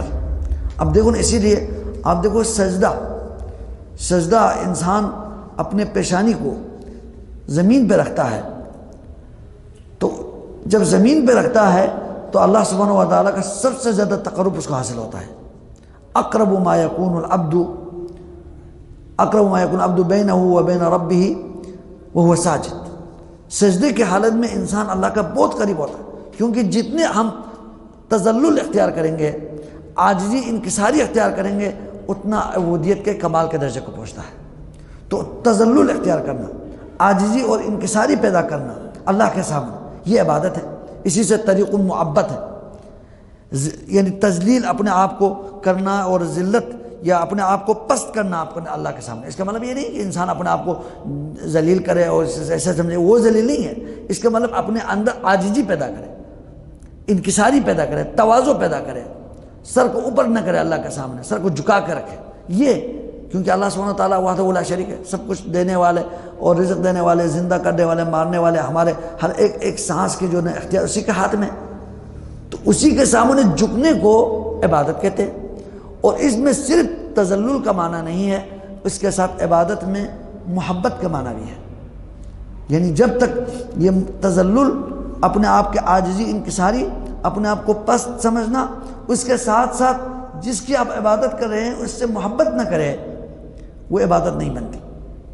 اس لیے علماء نے کہا کہ اس کے اصل معنی میں، لغوی معنی میں تذلل اور محبت دونوں جمع ہو کر وہ عبادت بنتی ہے۔ اسی لیے کہتے ہیں کہ اگر کوئی کسی انسان کے جو نا آپ کے سامنے سر تو جھکا رہا ہے، لیکن آپ کے دل میں اس سے بغض ہے، کوئی دشمن ہے، اس کو آپ کو ذلیل کرنا چاہتا ہے، کوئی آپ کو کوئی اللہ نہ کرے کوئی آپ کو مار رہا ہے، تو آپ بظاہر اس کے سامنے سر جھکاتا ہے، لیکن آپ کے دل میں اس سے بغض ہے، یہ عبادت نہیں ہے۔ یہ عبادت اگرچہ آپ تذلل تو اختیار کر رہا ہے، اس کے سامنے جھک تو رہا ہے، جو کچھ وہ کہہ رہا ہے کر رہا ہے، لیکن یہ جو خضوع ہے، یہ جو عاجزی ہے، وہ بغض کے ساتھ ہے، کراہت کے ساتھ ہے، یہ عبادت نہیں بنتی۔ اسی طرح آپ کے دل میں کسی کے ساتھ صرف محبت ہو، بچوں کے ساتھ محبت ہے، دوستوں کے ساتھ محبت ہے، تو یہ محبت سے عبادت نہیں بنتی، صرف محبت ہو، کیونکہ تذلل نہیں ہے اس کے لیے۔ جب تک اسی لیے عبادت کے جو کمال ہے وہ انسان اپنے اندر انتہائی عاجزی پیدا کرے اللہ کے سامنے، اللہ کے اوامر شریعت کے سامنے اپنے کو پست کر لے، اپنے خواہشات کو ختم کر لے اللہ کے سامنے، یہ عبادت ہے۔ اور اس کے ساتھ ساتھ جس کی آپ عبادت کر رہے ہیں ان سے بے انتہا محبت بھی ہو، بے انتہا محبت بھی ہو، تو یہ جا کر جو ہے نا عبادت بنتی ہے۔ اس لیے جو ہے نا علماء نے اس کے بارے میں بہت سارے تعریف کی ہے، ان میں سے سب سے جامع تو تعریف جو علماء نے کہا ہے وہ شیخ الاسلام ابن تیمیہ رحمۃ اللہ علیہ، ان کی ایک کتاب ہے العبودیہ، انہی عبادات کے حوالے سے، توحید کے حوالے سے انہوں نے اس میں بہت سارے مباحث بیان کیا ہے، اور یہ مجموع الفتاویٰ میں بھی موجود ہے، عبودیت میں بھی یہ تعریف ہے اور مجموع الفتاویٰ میں بھی یہ موجود ہے۔ انہوں نے اس کی بہت جامع تعریف کی ہے، فرمایا کہ عبادت کیسے کہتے ہیں؟ اسم جامع لکل ما یحبہ اللہ ویرضاہ، اسم جامع لکل ما یحبہ اللہ ویرضاہ من الاقوال والاعمال الباطنہ والظاہرہ، یعنی عبادت ایک صرف ایک دو عمل کا نام نہیں ہے، یہ ایک جامع ایک مفہوم ہے، اس کے اندر ہر وہ چیز داخل ہے جس کو اللہ پسند کرتے ہیں اور اس سے اللہ راضی ہوتے ہیں، اس کے کرنے پر جس کے اوپر راضی ہوتے ہیں، اور وہ اس کا تعلق اقوال سے ہو، خواہ اس کا تعلق جس کو اللہ پسند کرتے ہیں، خواہ اس کا تعلق اقوال سے، قول سے ہو، یا اعمال سے ہو، عملیات سے ہو، عمل سے ہو، بدنی اعمال سے ہو، یا وہ اعمال باطنی ہو، اندرونی اعتقادی مسائل ہو، یا ظاہری نظر آنے والے ہو، یہ سارے جو چیزیں جس کو اللہ پسند کرتے ہیں وہ سب عبادت ہے۔ اور بعض علماء نے اس کے اندر ایک اور اضافہ بھی کیا ہے، عبادات میں جس طرح اس سے تو معلوم ہوتا ہے ہر کرنے والے عمل جس کو جو کرے اللہ پسند کرے، اور اس میں اس کے جو ایک اور جانب بھی ہے، وہ منہیات جو اللہ تعالیٰ نے جو منع کیا ہے ان تمام منہیات کو جو اللہ ناپسند کرتے ہیں، ان تمام چیزوں کو ترک کرنا، یہ بھی عبادت میں شامل ہے۔ تو عبادت میں اوامر بھی ہیں اور نواہی بھی ہیں۔ اگرچہ بعض نے کہا کہ منہیات کے قید کی ضرورت نہیں ہے، کیونکہ جو آپ قصداً ترک کرتا ہے تو وہ بھی عملیات میں آ جاتے ہیں، اعمال میں آ جاتے ہیں۔ لیکن اگر یہ بات کریں تو پھر اس کی وضاحت ہو جائے گی، یعنی اوامر، تمام وہ اوامر جو اللہ نے کرنے کا حکم دیا ہے، خواہ اس کا تعلق قولی ہو، فعلی ہو، اعتقادی ہو، بدنی اعمال میں سے ہو، ان سب کا کرنا، اور جس سے اللہ نے منع کیا، ناپسند کیا، ان سب سے اجتناب کرنا، یہ تمام عبادات کے اندر شامل ہے۔ اب عبادات کی اس لیے علماء نے مختلف مثالیں دی ہے۔ باطنی جو عبادات ہیں، مثلا اللہ رسول کے ساتھ محبت جو دل سے اس کا تعلق ہے، اور اللہ تعالیٰ کی خشیت جس کا تعلق دل سے ہے، اخلاص جس کا تعلق دل سے ہے، توکل اور رجا، امید، خوف، اللہ کے عذاب سے خوف، رحمت کی امید، یہ سارے اس کے تعلقات دل سے ہیں، یہ باطنی عبادات ہیں۔ اور ظاہری عبادات مثلا نماز، روزہ، زکوٰۃ، بہت سارے اس میں جو قسمیں ہیں، اس کا تعلق جو ہے نا کیا ہے، وہ ظاہر سے ہیں، نظر آنے والے، حج، جہاد، یہ سارے جو ظاہری جو اعمال ہیں، باطنی ظاہری تمام اعمال کو جو ہے کیا ہے، یہ عبادت کے اندر داخل ہے۔ اور بعض نے اور انداز سے اس کو سمجھانے کے لیے، عبادت کو سمجھانے کے لیے اور انداز سے تقسیم کی ہے۔ مثلا عبادات کی جو ہے تقریباً 4 تقسیم کی ہے۔ مثلا ان میں سے اعتقادی عبادات جس کا تعلق عقیدہ سے ہے، مطلب اللہ سبحانہ وتعالیٰ کو وحدہ لا شریک مانا، ربوبیت، الوہیت، اسماء و صفات میں۔ اور لفظی عبادات، قولی عبادات، جس طرح کلمہ توحید کا اقرار کرنا جو زبان سے اقرار ہوتا ہے، اور اسی طرح اذکار وغیرہ جس کا زبان سے، اسی طرح سلام وغیرہ جو عبادات جو زبان سے ادا ہوتے ہیں۔ اسی طرح بدنی عبادات میں قیام، اللہ کے سامنے قیام کرنا، نماز پڑھنا، رکوع، سجود، یہ سارے کیا بدنی عبادات ہیں۔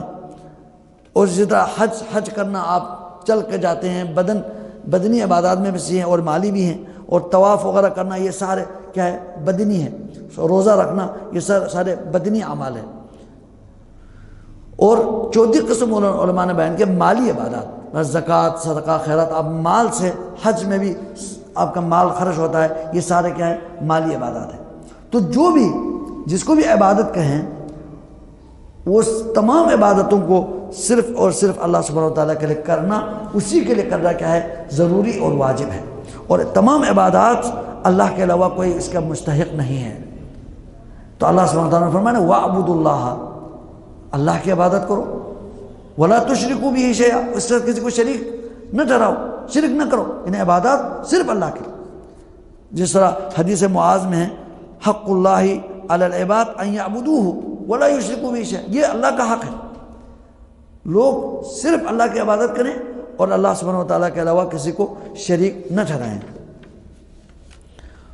اور عبادات جو ہے بہت زیادہ ہے، عبادات کی جو نا ایک تو ہوا اجمالی طور پر اللہ سبحانہ وتعالیٰ نے حکم دیا کہ تمام عبادات کے مستحق اللہ وحدہ لا شریک ہے، لیکن کتاب و سنت میں بہت سارے عبادات کے جو نا تفصیلی اس کا تذکرہ آیا ہے، الگ الگ عبادتوں کے بارے میں خصوصی طور پر اللہ سبحانہ وتعالیٰ نے کہا کہ یہ صرف اللہ کے لیے کرو، یہ بہت زیادہ عبادات ہے۔ تو انشاءاللہ تاکہ اس میں ہمیں فائدہ ہو کہ جو نا ان کے جو نا مزید راسخ ہو، کہ اس لیے جو نا میں ان کے دلائل تھوڑا سا دینے کی کوشش کروں گا کہ انواع العبادات میں مثلا سب سے پہلے اسلام، ایمان، احسان، یہ تو بنیادی چیزیں ہیں، یہ تو بنیادی اعتقادی مسائل ہیں۔ اسی طرح دعا، خوف، رجا، توکل، یہ بہت سارے علماء نے اس کی قسمیں بتائی ہے۔ مثلا ان میں سے یہ تمام عبادات سب سے پہلے ہم لیتے ہیں دعا کو۔ دعا کے بارے میں اللہ سبحانہ وتعالیٰ نے خصوصی طور پر فرمایا وَأَنَّ الْمَسَاجِدَ لِلَّهِ فَلَا تَدْعُوا مَعَ اللَّهِ أَحَدًا، اللہ کے علاوہ کسی سے نہیں پکارنا اور اللہ کے علاوہ کسی کی عبادت بھی نہیں کرنا۔ یہ بھی دعا، اصل میں دعا کی 2 قسمیں بتاتے ہیں، ایک دعاء العبادہ اور ایک دعاء المسئلہ۔ دعاء العبادہ ہے کہ جو بھی آپ عبادت کریں نا، گویا کہ اللہ تبارک و تعالیٰ سے آپ کے لسان حال بتا رہی ہے کہ آپ اللہ تعالیٰ سے کچھ مانگ رہے ہیں، تو ساری عبادت جو ہے نا دعا میں آ جاتی ہے۔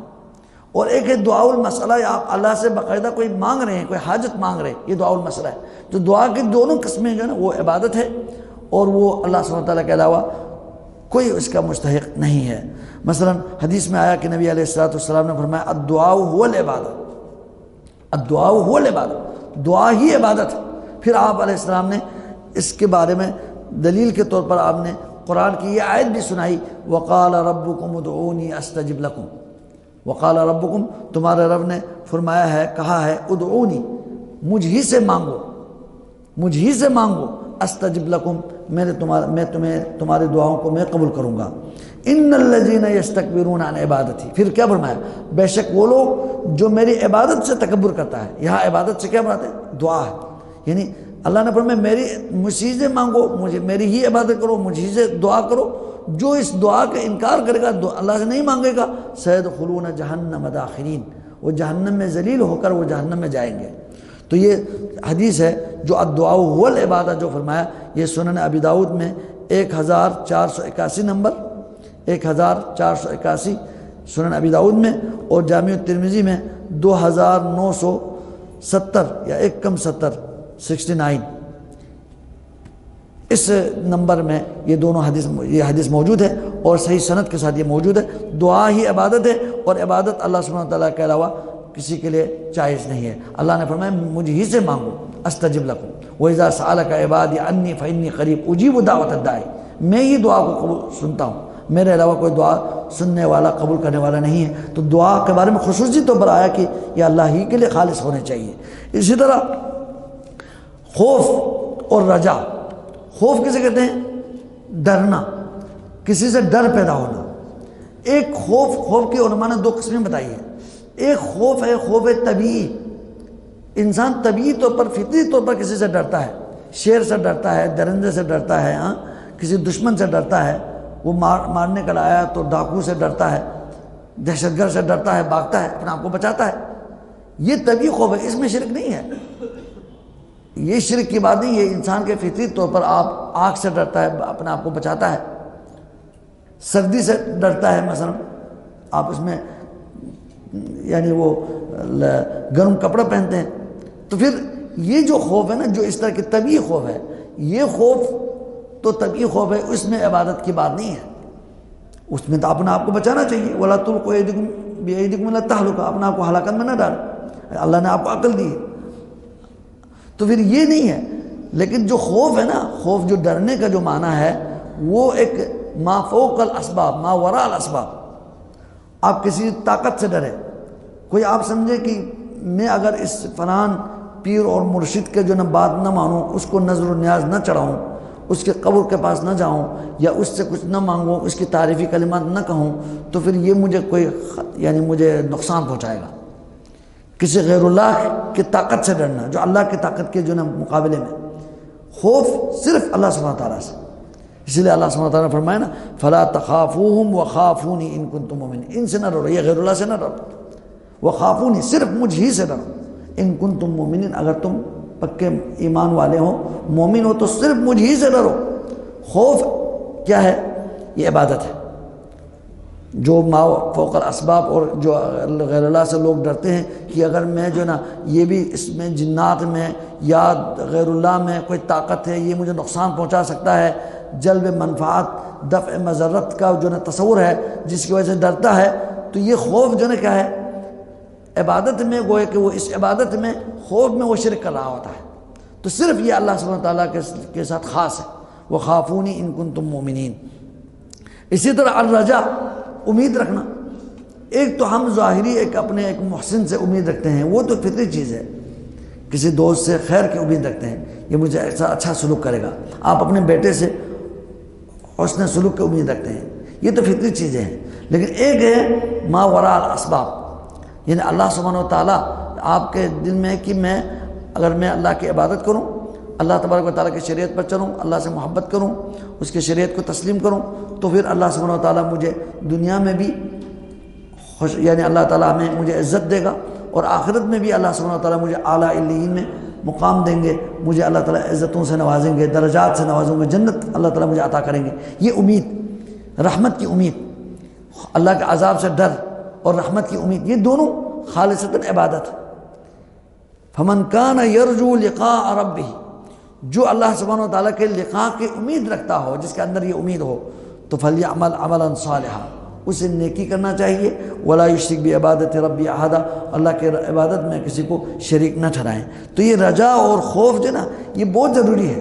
الرجا اللہ کی رحمت کی امید رکھنا اور الخوف اللہ کے عذاب سے ڈرنا، یہ دونوں ایک مسلمان کے اندر بیک وقت ہونے چاہیے۔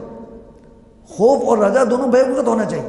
اگر کوئی اللہ تبارک و تعالیٰ کے رحمت کی جو صرف رحمت کی امید کرتے رہے، صرف امید ہے جی، یعنی اللہ تعالیٰ غفور الرحیم ہے، اللہ غفار ہے، بہت بخشنے والے ہیں، یہ صرف رحمت کی امید ہو، جنت صرف اس کے تصور میں ہے، تو پھر کیا ہوگا؟ وہ اللہ تعالیٰ کے عذاب سے بے خوف ہو جائے گا۔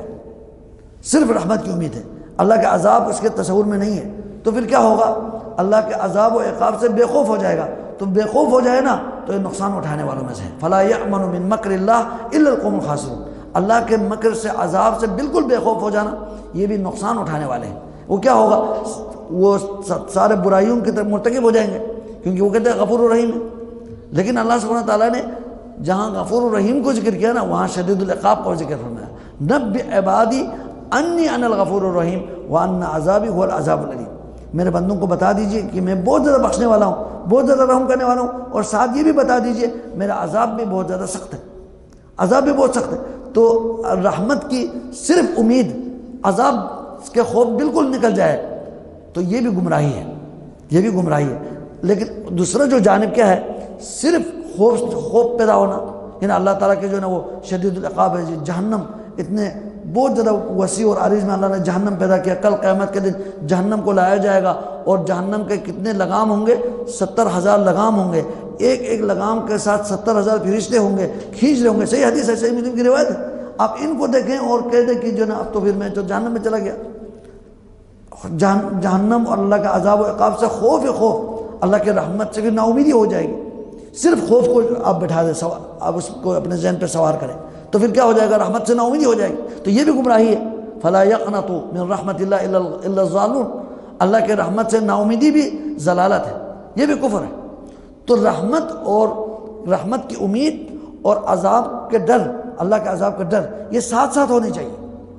اسی لیے بعض علماء نے، ابو علی الروبازی ایک مشہور سلف کے امام ہے، راوی ہے، محدث ہے، وہ کہتے ہیں کہ ایک مسلمان کے اندر اللہ کے جو عذاب سے ڈر اور عذاب کا ڈر، خوف اور رحمت کی امید ساتھ ساتھ ہونی چاہیے، دونوں ساتھ ساتھ ہونی چاہیے۔ اس کی مثال انہوں نے دی کہ جس طرح پرندے کے دو پر ہیں، دو پر دونوں کے پر برابر ہو، بیلنس کے دونوں کے برابر ہو، تب جا کے پرندہ اڑے گا۔ اگر ایک میں کمزوری آ جائے نا، ایک پرندہ پر خراب ہو جائے تو پھر وہ اڑ نہیں سکے گا۔ اسی طرح یہ جو خوف اور رجا ایک مومن کے لیے پرندے کے دو پر کے برابر ہے۔ جب دونوں پر برابر ہوگا تب جا کے وہ صراط مستقیم پہ چل سکے گا۔ اگر ایک کمزور ہو جائے تو پھر وہ ادھر سے وہ باہر نکل آئے گا، گمراہ ہو جائے گا، یا ادھر جائے گا یا ادھر جائے گا، گمراہی میں جائے گا۔ تو یہ دونوں ضروری ہے۔ تو اگر اللہ کے رحمت کی امید ہے، آپ کے دل میں اللہ کے رحمت کی امید ہے، تو پھر ساری نیکی آپ اکٹھے کریں گے، یعنی آپ اس کو سمیٹ لیں گے، اکٹھے کریں گے۔ کیوں؟ اللہ کے رحمت کو حاصل کرنے کے لیے، رحمت کے حصول کے لیے نیکیاں کریں گے۔ اور خوف بھی ہے، آپ کوئی گناہ کے ارتکاب نہیں کرے گا، اور جب گناہ کا ارتکاب کرتے وقت اللہ کا عذاب کا بھی ڈر ہے کہ میں گناہ کروں، مجھے توبہ قبول نہ ہو، مجھے ادھر موت آ جائے، مجھے ادھر اللہ پکڑ لے۔ تو اللہ تعالیٰ کا ہر چیز پر قدرت رکھنے والا ہے، اللہ تعالیٰ شدید العقاب بھی ہے، ڈر بھی پیدا ہو، تو پھر آپ کوئی گناہ نہیں کرے گا۔ عذاب سے، خوف سے، وہ گناہ سے بچے گا، اور رحمت کی امید سے کیا ہوگا؟ نیکیاں آپ کمائیں گے، اللہ کی عبادت کریں گے، خوب عبادت کریں گے، آپ کے لیے لذت آئے گی اللہ کے رحمت کی جو ہے وصول میں۔ اللہ اتنے اجر و ثواب مجھے مل رہا ہے، اللہ تعالیٰ کی رضا مجھے مل رہا ہے، جنت مل رہی ہے، تو پھر آپ کے اندر وہ ایک امید پیدا ہو جائے گی۔ تو خوف اور رجا دونوں ساتھ ساتھ ہونی چاہیے۔ بہت سارے لوگ ایسے ہیں کہ کہتے ہیں کہ اللہ تعالیٰ بہت غفور الرحیم ہے، تو مجھے مرضی کرے میں کرتا ہوں جی، کیا مسئلہ ہے اس میں؟ جو کوئی اللہ اور رسول کی باتیں سنائیں، اس میں جو نا یعنی آپ اپنے شکل و صورت کو اللہ کے نبی صلی اللہ علیہ وسلم کی شریعت کے مطابق لائیں، سنت کے مطابق لائیں، اور آپ اپنے لباس میں اللہ سبحانہ وتعالیٰ کے شریعت کو نافذ کریں، اور اسی طرح اپنے روزمرہ معمولات میں، اخلاقیات میں، عبادات میں، سب سے پہلے عبادات میں، اعتقاد میں، ان سب میں آپ اللہ تعالیٰ کی شریعت کو فالو کریں، اسی پر عمل کریں۔ تو وہ آ کے سے کہتے ہیں کہ اللہ غفور الرحیم ہے، تو اللہ بخشنے والا ہے تو بخشے گا؟ نہیں، بخشے گا، ضرور بخشے گا، لیکن بخشے گا ان لوگوں کے لیے جو توبہ کرے، اللہ کے رحمت سے نا امیدی نہیں، لیکن میں یہ کہہ رہا ہوں اللہ کے رحمت بے شمار ہے، اللہ غفور الرحیم ہے، سب معاف کرے گا۔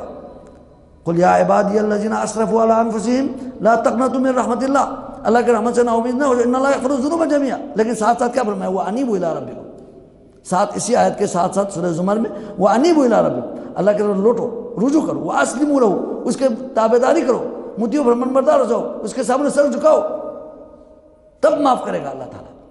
تو پھر جو نا یہ خوف اور رجا دونوں ساتھ ساتھ ہونی چاہیے، یہ توحید ہے، یہ دونوں ہونا تو انشاءاللہ آپ کے دل میں توحید جو نا مضبوط ہو جائے گی۔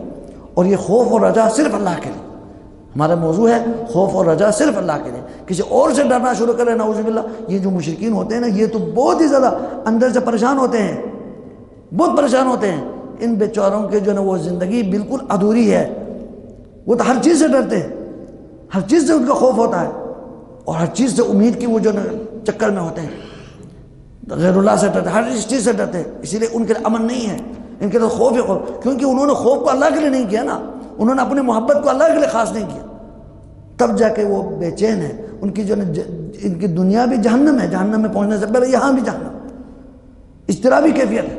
یہ تو ایک مومن کو پتہ ہے جو توحید پر ہے، اس کو جو ہے ایک سکون کے ساتھ وہ زندگی بسر کر رہا ہے، تو یہ توحید کا نتیجہ ہے۔ انشاءاللہ اور بھی جو توکل کے دلیل ہیں، خشوع کے دلیل ہے، رغبت رہبت کے دلیل ہے، انشاءاللہ توحید الوہیت کے آگے جو انشاءاللہ مسائل ہیں، انشاءاللہ ہم انشاءاللہ اگلے درس میں انشاءاللہ بیان کریں گے۔